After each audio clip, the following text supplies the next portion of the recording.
selv om jeg kunne trengt noen shoppingtips fra deg, mamma.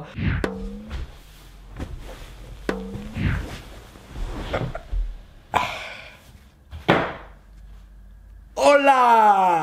Som flere av dere vet, så var jeg nå i sommerferien på språkreise med EF i Long Beach. Og den reisen jeg fikk være med på er nok kanskje en av de beste reisene jeg faktisk har vært med på i hele mitt liv. Det var noe helt spesielt, og jeg vet... Herman, du får betalt for å si det der. Men på hånda på hjertet der, så vil jeg virkelig si at det var en utrolig tur. Og det ser dere jo gjennom vloggene mine, at jeg lagde 4 vlogger derfra. Hvis du ikke har sett det, ta og se litt her.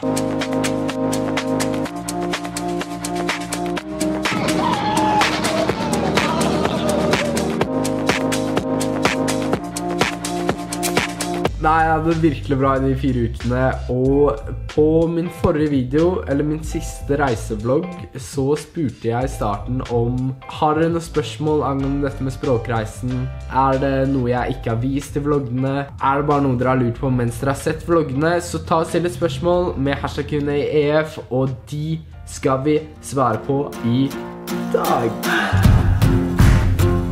Ok, så aller første spørsmål er hva er EF? Så jeg måtte ta et lite Google-søk, fordi jeg synes det er veldig vanskelig å forklare det, men en veldig lett måte å forklare det på er EF tilbyr språkreiser, språkkurs, utveksling og studier i utlandet. Så det var egentlig veldig lett og ordentlig forklart, men jeg vil også si liksom EF er på en måte en veldig god mulighet for det hvis du vil reise alene når du er under 18 år og bli bedre i et språk og liksom lære nye kulturer. Er det bare i USA man drar på sånn EF-reise? Og nei, det er det ikke. Du kan for eksempel dra til Storbritannia, USA og da også New York, Malta, Australia, Frankrike, Spania, Tyskland, Japan.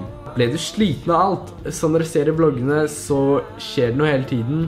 Selvfølgelig så har jeg jo klippet bort også hvor vi har pauser og litt sånne ting. Men det skjedde noe hele tiden, og jeg ble faktisk ikke sliten av det. Men jeg merket når jeg kom i senga på slutten av dagen, så var det deilig å sove. Det var dritdeilig. Var det mye skole? Jeg vil ikke si at det var så mye skole egentlig. Jeg synes det var helt greit med skole på en måte. Fordi det var så mye stappet inn med mye aktiviteter, og da gikk bort en skoledag der, og så var det sånn og sånn. Måtte dere betale for maten selv. Fra mandag til fredag så fikk vi frokost på campus, og vi fikk lunsj. Men middag må vi betale selv alle dagene, og frokost og lunsj i helgene. Så det gikk en god del penger på mat også, men sånn som når vi var på utflukter og sånn, som for eksempel når vi var i Las Vegas, når vi var i San Francisco, så fikk vi jo inkludert mat. Men kjapt, hvis du vurderer å reise med til USA, så var det en app som het Uber Eats, som vi brukte sykt mye, hvor liksom maten kom til campus. Det var noen som kjørte den dit. Det brukte vi mye, og da var det så ofte sånn mange personer som bestilte på én, fordi frakten var $5. Uansett om du skulle liksom ha for 1 person eller 10 personer, så var det liksom $5. Var lederne sammen med dere hele tiden, eller gikk dere mye som dere ville? Sånn generelt så var det sånn hvis det var aktiviteter, sånn spesifikke aktiviteter, sånn som for eksempel navnelek når vi ble kjent og sånn, så er jo lederne med oss. De er jo med oss til utflukter som Universal, Disney.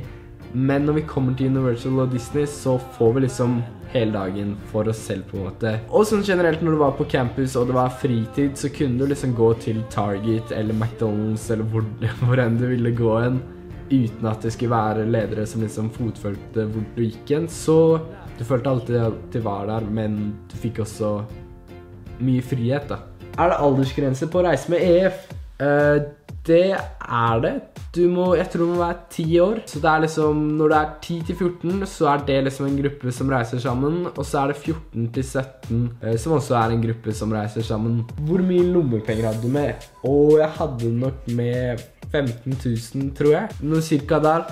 Og det inkluderer jo at jeg var jo borte på reise i 4 uker. Vi måtte betale for middagen hele uka, og vi måtte betale for frokost og lunsj i helgene. Og så er det jo klær og shopping, og så var det for eksempel på Six Flags. Vi dro til Six Flags, og da måtte vi betale for den billetten, pluss vi brukte Fast Track.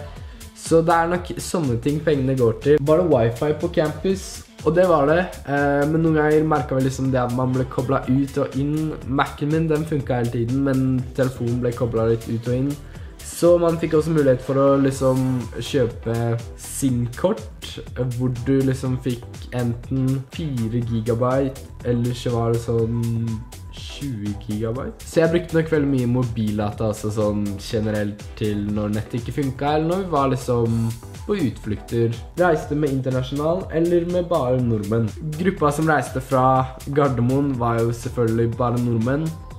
Og når vi kom dit, så ble vi jo delt inn på aktivitetsgrupper med russere, etter hvert kinesere og noen tyske. Så det var veldig mange folk fra forskjellige land der også, men jeg vil nok tro at de fleste på campus var norske, etter hvert fall det jeg fikk inntrykk av. Hvordan føltes det å være på ferie i 4 uker uten foreldrene dine? Og det vil jeg si var veldig rart, fordi alle feriene jeg har vært på har jeg jo vært med familien min. Men på en annen måte så var det jo kult å ha opplevd, og det er jo sånn det kommer til å bli mer når man blir voksen, holdt jeg på å si. Du kan jo ikke ha med deg moren din på tur hele tiden. Selv om jeg kunne trengt noen shoppingtips fra deg, mamma. Det gikk veldig fint. Jeg hadde jo, sånn som jeg sa i en video, så hadde jeg litt hjemmelengsel på flyet. Men det gikk over med en gang. Det var sånn, du ble vant til alt rundt deg og hele pakka. Hva gjør dere i klassen? Vet du viser i vlogg og sånn, men jeg har aldri skjønt helt greia. Er det som vanlig skole, eller er det noe helt annet? Vurderer å dra dit neste sommer, men om det er flere timer med vanlig skole, blir jeg litt usikker. Jo, jeg skjønner jo selvfølgelig at i sommerferien så er det ikke sånn, man har jo ikke lyst til å dra på skole fordi det er liksom, du har skole resten av året, og så er det sånn, du har fri, og da dra 4 uker på skole høres veldig massivt ut. Men hva vi gjør i klassen er sånn små oppgaver. Vi hadde veldig mye leker. Og så liksom helt til slutt, siste skoledag, så hadde vi en test hvor du liksom sjekket hvor god du har blitt i løpet av hele perioden da. Fikk du møte nye engelske venner på Long Beach/skolen? Det gjorde jeg. Jeg ble blant annet venn med en kineser. Jeg ble kjent med en som var dansk, og en som var russisk. Så du får snakket med andre land, og det var veldig morsomt å høre på. Blant annet det å snakke med russerne angående Putin, fordi han har jo et ganske dårlig inntrykk her eller ikke inntrykk, men liksom sånn image her i Norge, men i Russland så møtte vi på noen som liksom, han var helten på en måte. Så det var veldig artig liksom det å kunne snakke om det sammen med en som er derfra, så du ble kjent med flere kulturer da. Ok, så det var alle spørsmålene jeg gikk gjennom i dag. Jeg følte det her var liksom de spørsmålene jeg fikk flest ganger, og som jeg følte var viktig å ta opp. Har du noen flere spørsmål, ta og kommenter det. Og nå om dagen, de neste ukene, så skal EF holde informasjonsmøter over hele Norge.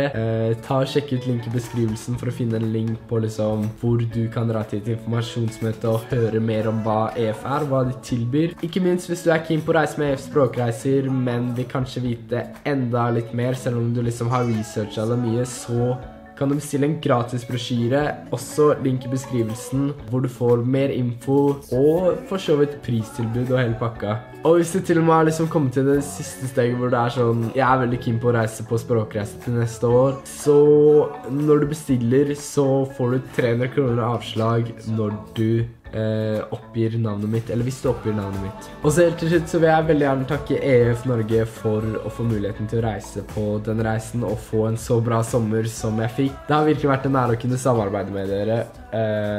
Ja. Uansett, vi snakkes neste tirsdag og fredag cirka 15:00. Ha det bra!